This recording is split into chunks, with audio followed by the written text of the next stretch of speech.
Friends, అందరికీ నమస్కారం. Friends, రేపటి నుంచి రాష్ట్ర వ్యాప్తంగా అమలయ్యే కొత్త రూల్స్ అయితే కనుక ఏంటనేది ఒకసారి తెలుసుకుందాం. ఎందుకంటే నెల మారినప్పుడల్లా కూడా కొన్ని కొత్త రూల్స్ అయితే వచ్చేస్తుంటాయి. సెప్టెంబర్ నెలలో వచ్చే రూల్స్ ఏంటనేది ఒకసారి అయితే తెలుసుకుందాం. వీడియో పూర్తిగా చూడండి, అలాగే తప్పకుండా లైక్ చేయండి. మరిన్ని అప్డేట్స్ కోసం ఛానల్ని సబ్స్క్రైబ్ చేసుకోండి. వివరాల్లోకి వెళ్ళిపోదాం. సెప్టెంబర్ నెల వచ్చేసింది. ప్రతి నెల మాదిరిగానే ఈ నెలలో కూడా కొన్ని రూల్స్ అయితే మారనున్నాయి. సెప్టెంబర్లో ఆధార్ కార్డ్ అప్డేట్, అలాగే ఐటీఆర్, యూపీఎస్ క్రెడిట్ కార్డ్ నియమాల్లో మార్పులు చోటు చేసుకొని ఉన్నాయి. అలాగే ఇప్పుడు ఎల్పిజి గ్యాస్ ధరలు కూడా భారీగా తగ్గాయి. సో ఎవరికి తగ్గాయి ఏంటనేది కూడా ఒకసారి తెలుసుకుందాం. ఇక అలాగే జెట్ ఇంధనం, సిఎన్జి, పిఎన్జి ధరల్లో కూడా మార్పు అయితే రావడం జరుగుతుంది. ఇక ఈ రోజు నుంచి ఏమేమి మార్పులు ఉన్నాయో ఒకసారి చూస్తే, ఐటీఆర్ దాఖలు. ఈసారి ఆదాయ పన్ను శాఖ ఐటీఆర్ దాఖలు చేయడానికి చివరి తేదీని జూలై 30 నుంచి సెప్టెంబర్ 15వ తేదీ వరకు అయితే పొడిగించడం జరిగింది. దీని కారణంగా పన్ను చెల్లింపుదారులకు రిటర్న్లు దాఖలు చేయడానికి అదనపు సమయం లభించింది. సాధారణంగా ప్రతిసారి జూలై 30 అయితే ఉండడం జరుగుతుంది. ఈసారి సెప్టెంబర్ 15 వరకు కూడా లాస్ట్ డేట్ ఇచ్చారు. అయితే సెప్టెంబర్ 15లోపు ఐటీఆర్ దాఖలు చేయాల్సి ఉంటుంది. లేకపోతే కనుక మీకు ఖచ్చితంగా నోటీస్ వచ్చే అవకాశాలు ఉంటాయని చెప్తున్నారు. ఇక అలాగే జాతీయ పెన్షన్ వ్యవస్థ ఎన్పిఎస్ కిందకు వచ్చే కేంద్ర ప్రభుత్వ ఉద్యోగులందరూ కూడా ఏకీకృత పెన్షన్ పథకం అంటే యూపీఎస్ ఎంచుకోవడానికి సెప్టెంబర్ 30 వరకు సమయం ఉంది. సో ముందుగా ఈ తేదీ జూన్ 30 వరకు ఉంచడం జరిగారు, కానీ దాన్ని ఇప్పుడు సెప్టెంబర్ 30 వరకు కూడా పొడిగించారు. ఇది ప్రభుత్వ ఉద్యోగుల కోసం ప్రారంభించబడిన పెన్షన్ పథకం.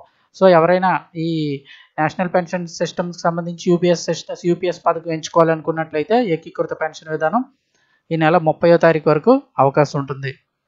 ఇక అలాగే నెక్స్ట్ రూల్ చూసుకున్నట్లయితే, పోస్టల్ డిపార్ట్మెంట్కి సంబంధించి సెప్టెంబర్ 1, 2025 నుంచి దేశీయ పోస్టల్ సర్వీస్ను స్పీడ్ పోస్ట్ సర్వీస్తో విలీనం చేస్తుంది. అంటే ఇంక ఇక్కడ మీకు ఇప్పుడు ఎప్పుడైనా కూడా బయట రోడ్డు పైన కనపడే పోస్ట్ బాక్స్లు అయితే ఉండడం జరగదు. మీరు ఏదైనా పోస్ట్ చేయాలన్నా డైరెక్ట్గా పోస్ట్ ఆఫీస్కి వెళ్ళి స్పీడ్ పోస్ట్ సర్వీస్ తోటే చేయాల్సి ఉంటుంది. ఎందుకంటే పోస్టల్ సర్వీస్ అనేది చాలా వరకు తగ్గిపోవడం ద్వారా పోస్ట్ బాక్స్లో లెటర్స్ అవి ఎవరు వేయటం లేదు. చాలా వరకు తగ్గిపోవడం వల్ల అది మెయింటెనెన్స్ ఎక్కువ అవుతుందని తీసేస్తున్నారు. మీరు ఏదైనా ఉన్నట్టే ఇంకా స్పీడ్ పోస్ట్ ద్వారా మాత్రమే పంపించాల్సి ఉంటుంది. కాబట్టి సెప్టెంబర్ 1 నుంచి దేశవ్యాప్తంగా ఇండియా పోస్ట్ ద్వారా మీరు ఏదైనా రిజిస్టర్ పోస్ట్ పంపితే అది స్పీడ్ పోస్ట్లో డెలివరీ అవుతుంది. లేట్ కూడా ఉండదు, స్పీడ్గా అవుతుంది. ఇక అలాగే క్రెడిట్ కార్డ్ నియమాలు కూడా మారుతున్నాయి. ఎస్బీఐ క్రెడిట్ కార్డ్ సెప్టెంబర్ 1 నుంచి 2025 వరకు కూడా ఎంపిక చేసిన కార్డుల నియమాల్లో మార్పులను ప్రకటించింది.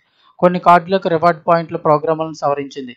ఈ సవరణతో అటువంటి కార్డులు కలిగి ఉన్న కస్టమర్లు అందరూ కూడా డిజిటల్ గేమింగ్, ప్రభుత్వ వెబ్సైట్లలో లావాదేవీలకు సంబంధించిన ఖర్చులపై రివార్డ్ పాయింట్లను అయితే సంపాదించలేరు. ఇక ఎఫ్డీకి సంబంధించి ఫిక్స్డ్ డిపాజిట్కి సంబంధించి కూడా కొన్ని రూల్స్ మారుతున్నాయి. ఇండియన్ బ్యాంక్, ఐడిబిఐ బ్యాంక్ వంటి బ్యాంకులు ప్రస్తుతం కొన్ని ప్రత్యేక కాల పరిమితి ఎఫ్డీలను అయితే నిర్వహిస్తున్నాయి.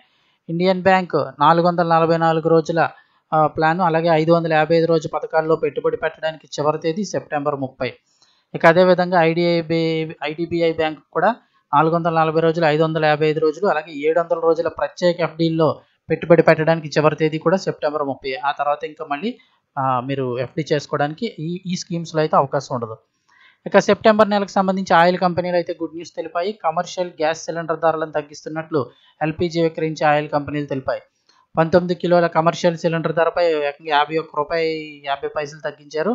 దీంతో కమర్షియల్ గ్యాస్ సిలిండర్ ధర ఇప్పుడు ₹1580గా ఉంది. ఈ ధరలు నేటి నుంచి అమల్లోకి రానున్నాయి. అయితే కేవలం కమర్షియల్ వినియోగదారులకు మాత్రం వర్తిస్తుంది. గృహ వినియోగదారులకు వినియోగించే 14.2 కిలోల ఎల్పీజీ సిలిండర్ ధరలో ఎలాంటి మార్పు లేదని అయితే తెలిపింది. నిజాన్ని చూస్తే కమర్షియల్ ఎల్పీజీ సిలిండర్ ఎక్కువగా హోటల్స్, రెస్టారెంట్లు, ఇతర వ్యాపారాలు చేసుకునే వారికి మాత్రం ఉపయోగపడుతుంది. సో అటువంటి వారికి ఒకసారి ₹51.50 అయితే తగ్గించడం జరిగింది. ఇవి మారుతున్న కొత్త రూల్స్. ఇన్ఫర్మేషన్ ఇస్తే తప్పకుండా ఒక లైక్ చేయండి. మరిన్ని అప్డేట్స్ కోసం ఛానల్ని సబ్స్క్రైబ్ చేసుకోండి.